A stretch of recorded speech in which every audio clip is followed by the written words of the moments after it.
Boker Tov mes amis, aujourd'hui nous allons continuer un petit peu une sidra de cours qu'on avait commencé un petit peu sur le Gilgoul par la question d'un jeune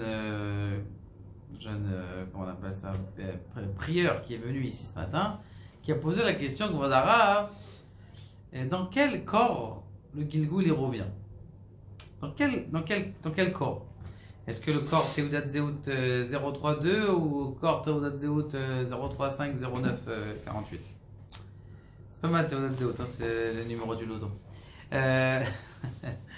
Donc c'est ça la question. Mais la question elle est posée dans le Sefer Sha'ar Gilgulim, non pas par le Rav Chaim Vital, mais elle est posée par le Bnei Aaron. Bnei Aaron c'est un peu après un contemporain qui a expliqué le Rav Chaim Vital, donc le Sefer du Sha'ar Gilgulim.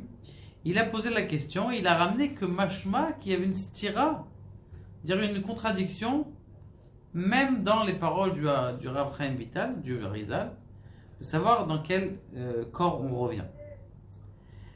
Je voudrais, avant de répondre à la question, il y en a qui disent que Behemet, eh bien on revient dans le dernier Gilgul. D'accord? Il y en a qui disent non, on revient dans tous les Gilgulim, c'est-à-dire que tous les corps, ils vont être séparés dans un corps différent. Comme ça, il y en a qui disent. C'est-à-dire que chaque nitzot, ça veut dire qu'il y a une neshama, une grande neshama, comme par exemple un arbre entier. D'accord? Dans cet arbre entier, il y a plein de fruits. D'accord? Chaque fruit va venir avec son fruit. On est comme par exemple une mishpacha, par exemple, une famille. D'accord? C'est toute la famille entière, eh bien c'est une neshama en vérité, mais avec plusieurs corps à l'intérieur. D'accord? Dans tous les corps. Bien sûr que les corps qui ne méritent pas de se lever, alors eux ils vont pas se lever, c'est dans tous les cas. D'accord? Mais en tout cas, il y en a qui disent et comme ça, mashma, que c'est plus logique de dire, et je vais vous expliquer pourquoi, de dire qu'on va revenir dans le dernier Gilgul. Pourquoi? Parce qu'a priori, le dernier corps. Pourquoi? Parce que, comment ça marche un Gilgul? Un Gilgul ça marche comme ça, c'est que au début, il y a 4 mondes. On a parlé du Olam Asiya, Olam Yetzira, Beria, Atzilut. D'accord. Dans ces 5 mondes-là, il est séparé en encore des centaines de parties, mais on va dire Nefesh, Ruach, Neshama, Chaya, Yechida. Donc 5. Donc chacun il est séparé en.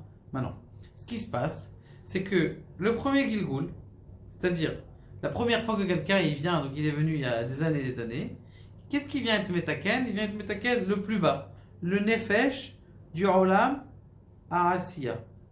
Après, il monte encore un peu, le Nefesh du Olam, le Ruach du Olam à Asiya. Il finit le Olam à Asiya, allez encore, maintenant il peut rentrer au Olam Abriya. Maintenant, il y en a qui peuvent faire une mitzvah super top, une mitzvah de folie, d'accord?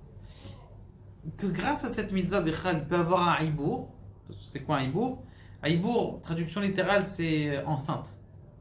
Ça veut dire quoi un Ibour? Ça veut dire que si quelqu'un fait une mitzvah spécifique, qu'il n'aurait pas dû faire, ça veut dire que c'est pas quelque chose qu'on demande à un homme de faire, c'est quelque chose qui est au-dessus des normes moyennes. Eh bien, il y a un tzaddik qui a fait la même mitzvah dans les mondes d'avant, que lui aussi il a besoin d'un mini tikkun, pas besoin, ou il a besoin de monter plus. Il revient dans le corps de cette personne-là. Donc, ça veut dire qu'en vérité, cette personne, elle est mita'aberet, ça veut dire qu'elle est enceinte du tzaddik. Et il aide à monter encore plus vite. Et puis après, une fois qu'il a fini sa mission, il s'en va. L'autre, il meurt pas, il reste encore sur terre. Et ça veut dire pendant un temps, il a été aidé pour faire la même mitzvah que l'autre il a fait. Et donc, du coup, qu'est-ce qui se passe? C'est que on est là, au fur et à mesure, on est en Olam. On a été Metaken déjà nous, le Olam Asiya. Après, on a été Metaken Nefesh Ruach Neshama Chaya Yechida du Olam à Yetzira. Après, c'est du Olam Abriya et du Olam Atzilut. Donc, chacun, il arrange au fur et à mesure des autres niveaux. Donc, en vérité, quand quelqu'un, il a lu... Alors, il y a une possibilité, il y a un kiff. C'est comme ce qu'ils faisaient à l'époque, des ménaillots, tu faisais comment on dit des actions. Il y a des actions qui montent mais qui descendent pas.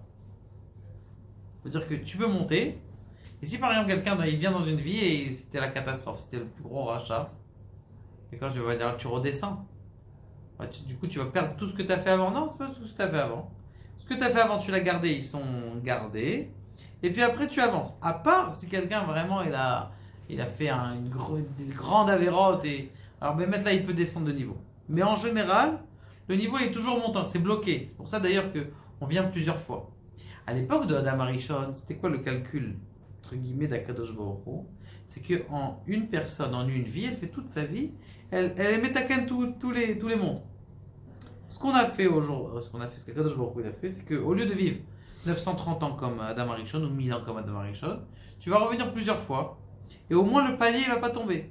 Parce que si tu vis 930 ans, à la fin de ta vie, le type il a fait une avéra, tout ce qu'il a fait pendant sa vie, ça peut tomber. Alors que quand quelqu'un il est mort une fois et que maintenant il va encore continuer après, le maximum qui peut tomber, c'est de là où il est parti. Il ne va pas tomber plus bas que ce qu'il est parti. Donc en vérité, qu'Akadosh Baruch Hu, quand il a. Et Adam Arishon a fait la faute, et Noach ils ont fait la faute, il leur a dit je vais vous mettre des paliers, comme ça va être plus facile. Vous êtes métaken, doucement, doucement, vous revenez en Gilgoul, vous revenez en Gilgoul. Agave, quand est-ce que l'homme il revient en Gilgoul? Une fois qu'ils l'ont enterré, dès qu'il l'enterre, tout de suite il peut rentrer en Gilgoul. C'est pour ça que vite, on est pressé de mettre quelqu'un en terre. Comme ça, vite, tout de suite, il peut attraper un bon Gilgoul, il peut avoir des... Comme ça, tout de suite, il rend un Gilgoul. Nous, on croit que ça peut durer des jours. À four, c'est bien pour lui le Gilgoul. Ou c'est un Gilgoul, ou directement il va au Gan Eden. Si c'est un tzaddik, il a fini son truc, il va directement au Gan Eden. Mais sinon, en général, quelqu'un il va encore grandir, et bien il va en Gilgoul et il profite de ce Gilgoul-là. D'accord? Tout de suite après. C'est pour ça que le Chibut HaKever, comme ça lui évite aussi du Chibut HaKever. Donc, Mimele, ça veut dire que le dernier Gilgoul, c'est-à-dire le dernier, plus on est avancé dans le temps, plus on est mieux ce qu'on était avant. Puisque tu pars avec toutes les bases que tu avais avant et tu continues encore à t'élever, et à t'élever, et à t'élever. Donc le meilleur tikkun, c'est le dernier corps. D'accord? C'est Vadaï que c'est marqué que la résurrection des morts, les morts ils vont renaître comme ceux qui sont morts. Alors, il y en a qui, c'est pour ça que c'est marqué Yemale Serok Pinoul Shonenorina. On va péter de rire. Pourquoi? Parce que quelqu'un, hein, le pauvre son fils, il est niftar. Il avait son père, il est niftar, il avait 20 ans. Et lui, le fils, il est niftar à quel âge? 80 ans. Donc, du coup, il va se lever avec son père. Son père, il a 20 ans. Et lui, il a 80 ans. Donc, il va dire, ça, c'est qui? Toi, ton père, c'est qui son fils? On va pas savoir. Et là, après, au fur et à mesure, la peau, elle va se rafraîchir. Et donc, de toute façon, dans tous les cas, vous allez être tous fitness, beaux gosses, vous inquiétez pas, tout ira bien. Ce que je voulais vous expliquer aussi, c'est ce qui est important, c'est Marpat la nous, de toute façon, c'est quoi le corps? Kadosh Baruch Hu va mettre dans un corps que tu te sens bien dans ta peau, t'inquiète pas. Dans ce monde-là, qu'on se sent pas bien dans sa peau. Mais quand le Mashiach va venir, alors on se sentira bien dans sa peau. Sa neshama, elle sera bien, fit, bien. Il faut faire confiance à Kadosh Baruch Hu, que tout va bien se passer vers Hashem. Que Dieu vous aide et que Dieu nous aide à accomplir au maximum toutes les mitzvot de ce monde-là. Baruch Adonai, Le'olam, Amen.